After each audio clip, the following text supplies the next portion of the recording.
O tema da nossa sexta-feira da vitória é o despertar da responsabilidade. Vamos repetir? O despertar da responsabilidade. E a palavra de Deus é linda porque nós já tivemos aqui diversas ministrações às sextas-feiras e cada uma delas, uma diferente da outra, mas apontando sempre para o mesmo tema, que é o despertar da responsabilidade em nossas vidas.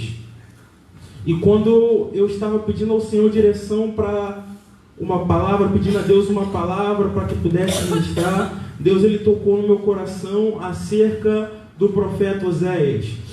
E você pode perguntar, mas Deus, o que tem a ver Oséias com os termos? Vamos chegar lá?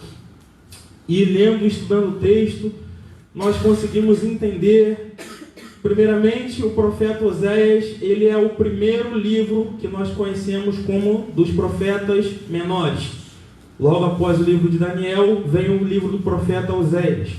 E a história do profeta Oséias, ela é bastante, vamos dizer, peculiar, porque a palavra de Deus, ela vai nos relatar que o profeta Oséias, Deus ele vai usar a vida do profeta Oséias como um testemunho vivo daquilo que ele planejava fazer em Israel, daquilo que o Deus do céu vai executar em Israel. Porque muitas vezes Deus ele levanta o profeta, e assim ele fez ao longo do Antigo Testamento. Deus ele levanta o profeta para dizer, para entregar a palavra para o povo do que estava acontecendo e do que iria acontecer, do que o Deus dos céus iria fazer. Com a vida do profeta Oséias, Deus está dizendo: olha, Oséias, você vai viver aquilo que eu quero mostrar para o povo que está acontecendo, e a sua própria vida, a vida da sua família, vai mostrar acerca desse testemunho aquilo que vai acontecer com Israel. Só daí nós entendemos que a vida desse profeta não foi fácil. Quando nós mergulhamos no texto, nós entendemos que o próprio Deus está convidando, está ordenando Oséias a dizer: olha, lá no capítulo 1, vai e toma uma mulher, toma uma meretriz, toma uma prostituta em outras versões, como sua mulher. Deus está dizendo: Oséias, você vai experimentar daquilo que eu tenho experimentado com este povo. Você vai experimentar daquilo que eu tenho experimentado com o povo de Israel. E a palavra de Deus vai dizer que Oséias ele toma aquela mulher como sua esposa, toma Gomer como sua esposa, e a partir daí ele vai vivenciar. É uma metáfora daquilo que Deus está dizendo: olha, Oséias, isso tudo que você vai passar é aquilo que eu tenho passado com a nação de Israel. E é interessante que lá no capítulo de número 1, verso de número 4, mantenha a sua Bíblia aberta, a palavra de Deus vai dizer: e disse-lhe o Senhor, põe-lhe o nome de Jezreel, porque daqui a pouco visitarei o sangue de Jezreel sobre a casa de Jeú, e farei cessar o reino da casa de Israel. Ainda no versículo de número 3, vai dizer: e fosse, tomou a Gomer, filha de Diblaim, e ela concebeu e lhe deu um filho. Concebeu e lhe deu um filho. A palavra de Deus vai dizer que esse primeiro filho de Oséias com Gomer vai se chamar Jezreel. E se nós formos pesquisar o significado, nós vamos entender que nesse vale de Jezreel, já citado na Bíblia, foi um lugar onde o próprio Deus ele acabou ali com a descendência do rei Acabe. É um local marcado como sangrento. Então o próprio Deus está dizendo: olha, Oséias, o seu primeiro filho, ele vai estar associado a um lugar onde foi um lugar de morte, um lugar de matança. E a palavra de Deus ela vai dizer na sequência que esta mulher ela tomou a conceber um filho. Entenda que no verso de número 6, do capítulo de número 1, ela vai dizer, ou a Bíblia vai dizer: e tornou ela a conceber e deu à luz a uma filha. E ele disse: põe-lhe o nome de Loruama, porque não me tornarei a compadecer da casa de Israel, mas tudo lhe tirarei. É interessante que no primeiro filho, Jezreel, no verso de número 3, a Bíblia vai dizer que esta mulher deu um filho a Oséias. Já no verso de número 6, a palavra de Deus vai dizer que ela concebeu um filho. O texto não vai dizer deu um filho a Oséias. Daí nós já começamos a entender que talvez este filho, na verdade, ele nem seja do profeta. como um profeta Oséias, ele tinha tomado uma meretriz, tomou uma meretriz como sua esposa, nós começamos a perceber que talvez esse filho nem seja dele. A palavra de Deus vai dizer que essa mulher está entregue às suas paixões, entregue aos seus amantes, entregue aos seus namorados. E logo na sequência, no verso de número 8, a palavra de Deus vai dizer: e depois de haver desmamado, a Lo-Ruama concebeu e deu à luz a um filho. E disse-lhe: põe o nome de Lo-Ami, porque vós não sois meu povo, nem eu serei o vosso Deus. Se antes a gente tinha dúvida se a primeira criança, se a segunda criança ela era ou não do profeta, aqui a gente pode afirmar que essa criança ela não é filha do profeta Oséias, porque o próprio Deus ele vai dizer: olha, põe um nome nessa daí de vós não és o meu povo. Vós não sois o meu povo. Nós entendemos que o profeta Oséias, ele junto com essa mulher, eles estão criando 3 crianças. E a primeira dela, Jezreel. A segunda, Lo-Ruama, que diz: olha, não mais me compadecerei da casa de Israel. A terceira, Lo-Ami, vós não sois meu povo. Então você imagina o profeta Oséias andando pelo meio da nação de Israel, e chega alguém e pergunta: ei profeta, está com uma pessoa nova na sua casa? Tem uns cordeirinhos aqui que eu estou vendo, qual que é o nome? E o profeta ele diz: olha, esse daqui é Lo-Ruama. Mas por quê? Porque Deus não vai mais se compadecer da nação. E qual que é o nome dessa daqui? Essa daqui é Lo-Ami, que quer dizer: vós não sois o meu povo, e eu não sou o vosso Deus. Imagina as pessoas pensando: mas não tinha um nome melhor para colocar nessas crianças, não? E o profeta Oséias, ele é convidado a experimentar aquilo que o próprio Deus ele vinha vivendo com a nação de Israel. O profeta Oséias era ele, enquanto homem, enquanto chefe de sua casa, o responsável por prover o alimento. Porém, a palavra de Deus vai dizer que muitas vezes a sua mulher, ela pegava ali a riqueza de sua casa, pegava ali a prata, pegava ali todo o trigo que era produzido, e ao invés dela agradecer ao seu esposo, de compartilhar com os seus filhos, a palavra de Deus vai dizer que ela vai até os seus namorados e agradece ali a eles por tudo que vinha fazendo com ela. Em outras palavras, ela pega aquela riqueza que foi enviada pelo próprio Deus e vai até os deuses de Baal e vai dizer: olha, muito obrigado, eu consagro a ti aquilo que o Senhor vem fazendo na minha vida. Ela entrega a senhoria da sua vida a um Deus estranho. E Deus ele vai dizer: olha, Oséias, é isso que eu tenho vivido com a nação de Israel. Sou eu que livrei da mão de todos os povos estranhos. Sou eu que livro quando Israel ele entra em guerra. Sou eu que coloco a riqueza. Sou eu o dono da prata, minha é o ouro. E muitas vezes o povo ele se vira contra mim e agradece a deuses estranhos.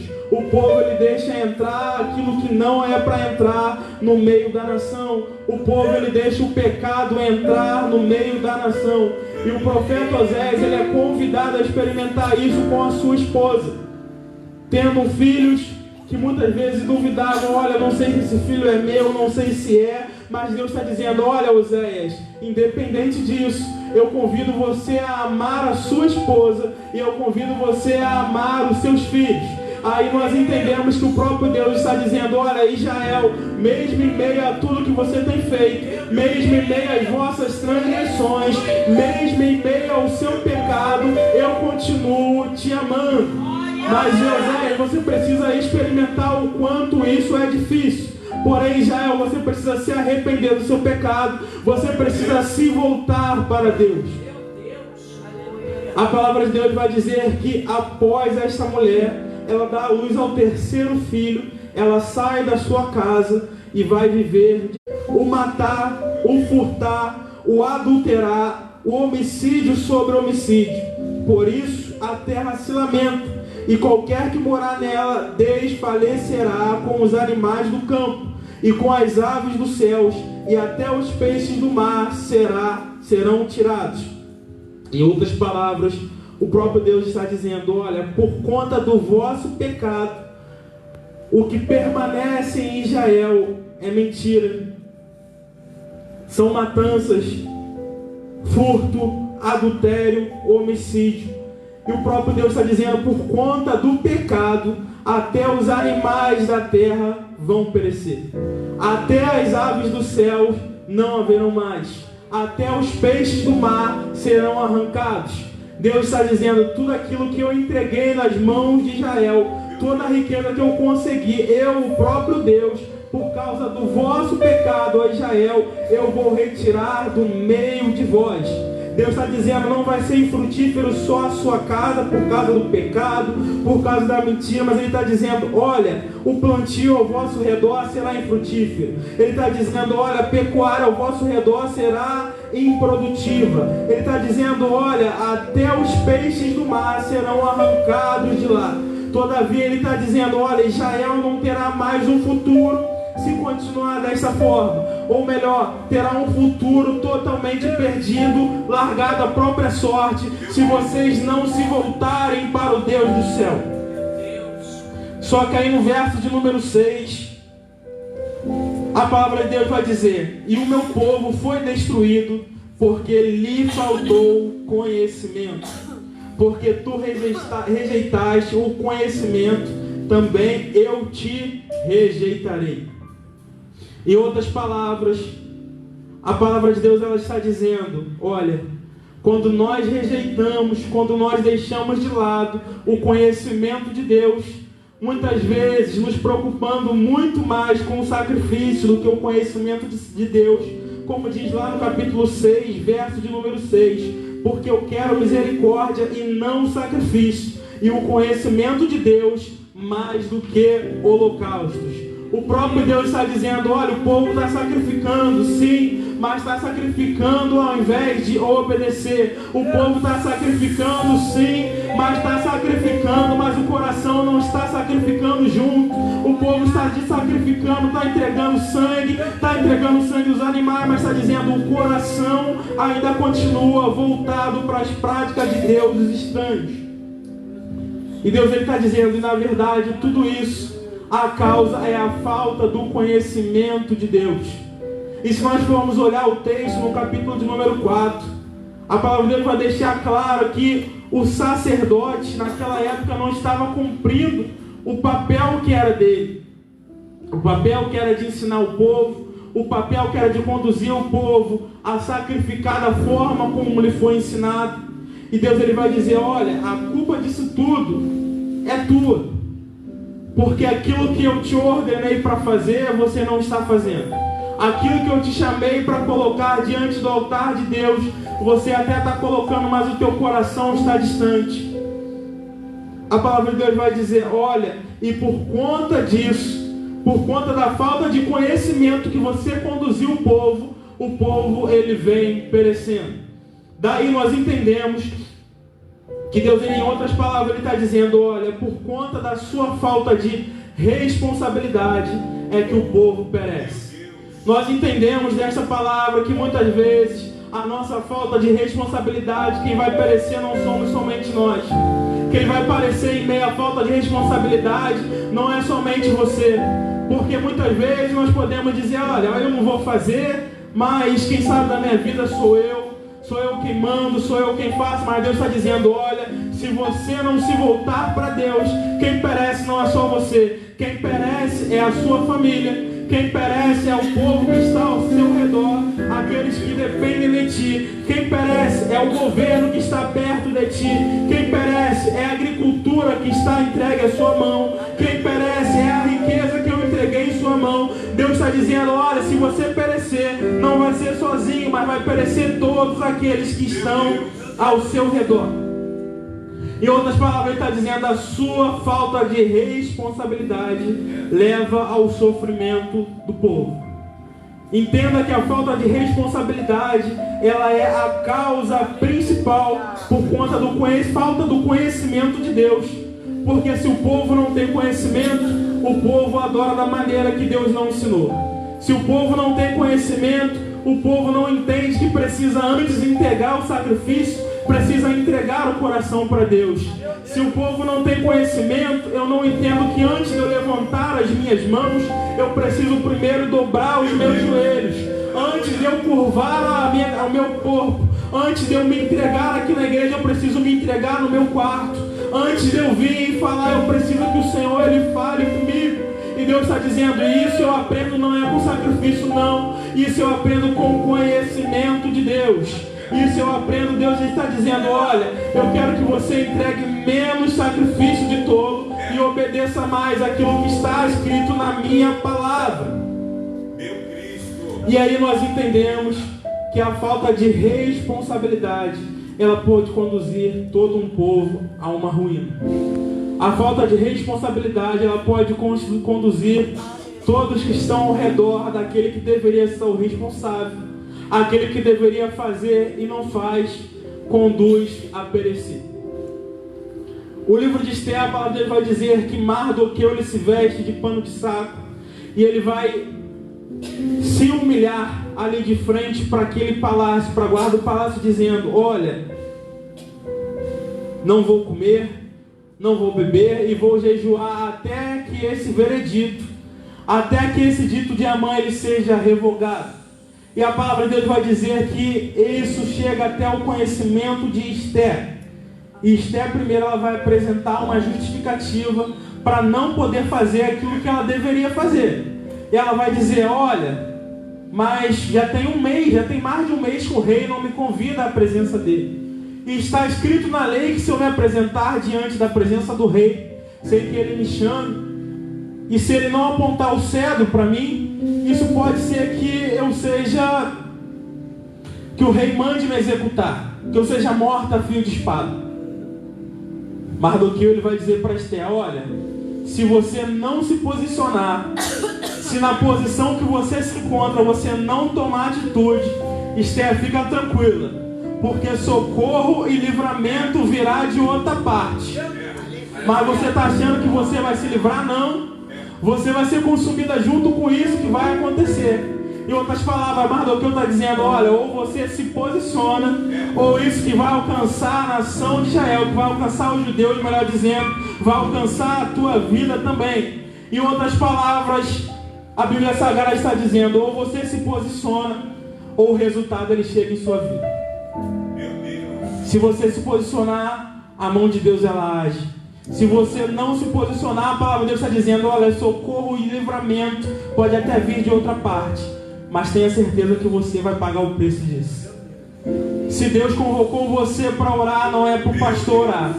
Se Deus convocou você para orar, não é para a diaconisa orar. Se Deus já deu ordem, ei, vai lá, consagra ao Senhor, não é para outro consagrar. Se Deus está dizendo, ei, consagra a tua vida, entrega, jejua, ora, faz, lê a Bíblia, medita. Ei, não adianta eu subir um monte e pensar, olha, lá Deus vai usar alguém para resolver essa minha situação. Não, Deus está dizendo, ei, é de você que eu estou requerendo esta responsabilidade. Esther poderia pensar, olha, então vamos continuar dessa forma. Só que aí ela vai dizer, olha, você tem razão.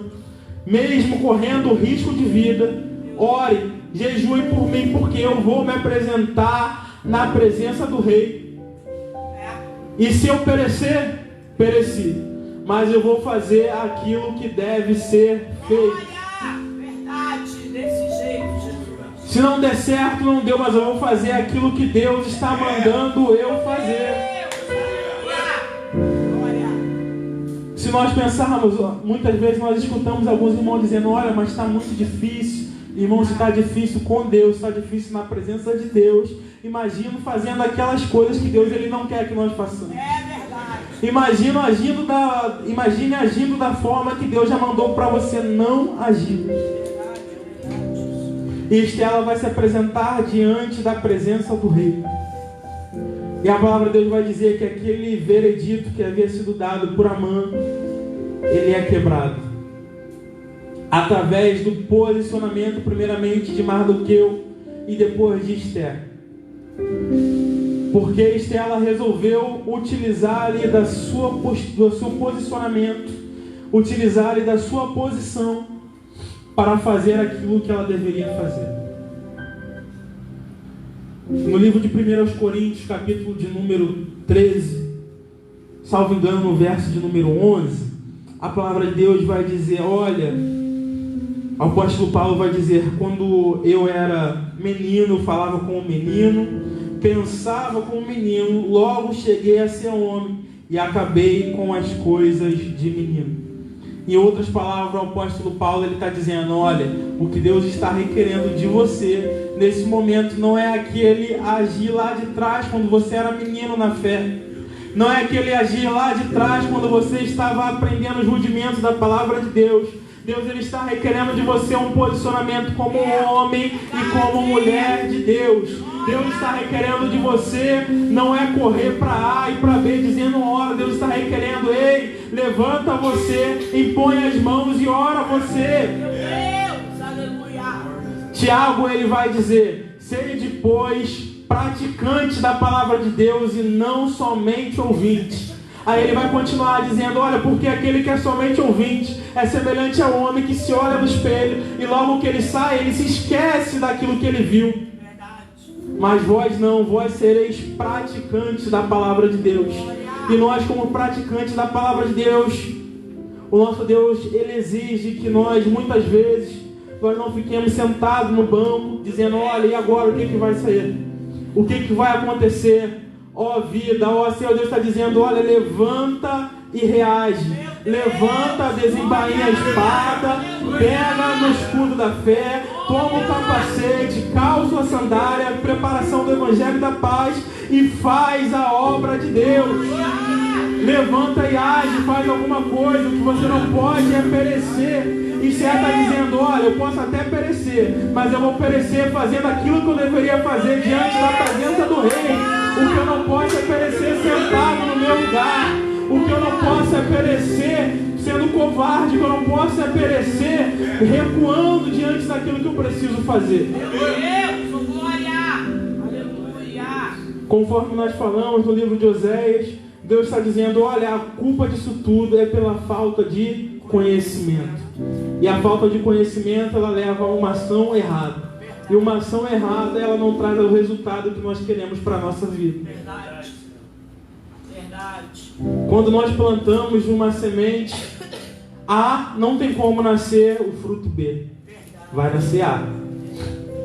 Se começou errado, tem certeza que lá na frente vai dar errado. Verdade. Mas Deus está dizendo, ei, não é lá na frente, não é no meio, é agora. Se posicione. Se posicione e permaneça posicionado. Se posicione e permaneça firme na posição que Deus te colocou. Muitas vezes Deus está dizendo, olha, vai se levantar, vão se levantar manjares, vão se levantar coisas oferecidas para que você venha dizer, olha, esse caminho é mais fácil, por aqui não, eu vou para a direita, eu vou para a esquerda. Deus está dizendo, olha, mantenha a sua posição. Meu Deus, olha. O apóstolo Paulo está dizendo, olha, chega das coisas de menino.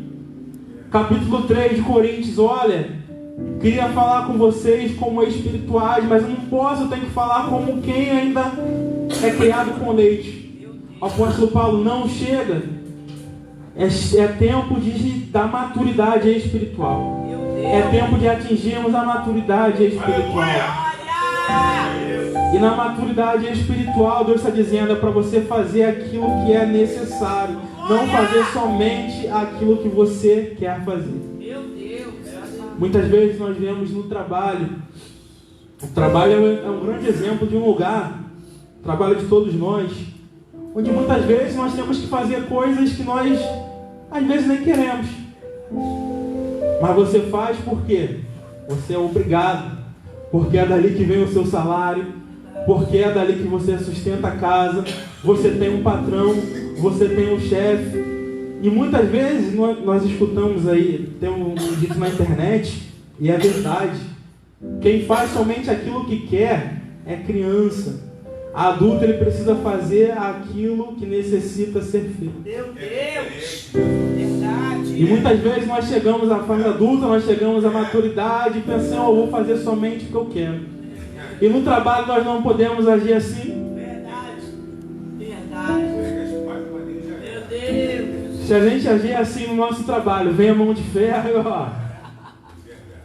É verdade. E muitas vezes nós falamos lá, olha, se o A que está na posição, se a pessoa que está nessa posição, se ela não fizer aquilo que foi designado para ela fazer, muitas vezes as pessoas que estão abaixo ou acima vão ter que carregar o piano dobrado. Se a pessoa que está mais aqui em cima, ela não quer fazer aquilo que foi designado para ela fazer, alguém vai ter que fazer, o piano vai ficar pesado, mas a missão, ela vai ter, como a gente diz, a missão ela vai ter que ser executada, vai ter que ser cumprida. E na casa de Deus, muitas vezes, é assim também. Às vezes tem um evento para fazer, tem um evangelismo. Se você não for, o evangelismo ela vai acontecer da mesma forma. Se você não vier, a escola dominical ela vai acontecer da mesma forma. O culto vai acontecer da mesma forma. E quem é que perde? É você que não veio, sou eu que não vim. Sou eu que não me coloquei na brecha, sou eu que não me coloquei na posição. A palavra de Deus ela vai ser pregada. E quem é que vai perder? Sou eu. Quem é que vai perder? Sou eu que não me condicionei a fazer aquilo que Deus ele ordenou que eu fizesse. Mas eu creio nesta palavra. Creio que Deus ele primeiramente está ministrando na minha vida e depois na vida dos irmãos. Que tudo aquilo que Deus planejou, tudo que Ele projetou para a sua vida vai se cumprir em um nome de Jesus. Você não vai recuar, você não vai olhar para trás dizendo: Senhor, eu não quero mais, Senhor, eu vou voltar. Deus está dizendo: não, olha para frente, continua no posicionamento. Sede firme, sede constante, sempre abundante, porque o vosso trabalho ele não é vão no Senhor. Deus abençoe e fique com esta palavra em nome de Jesus.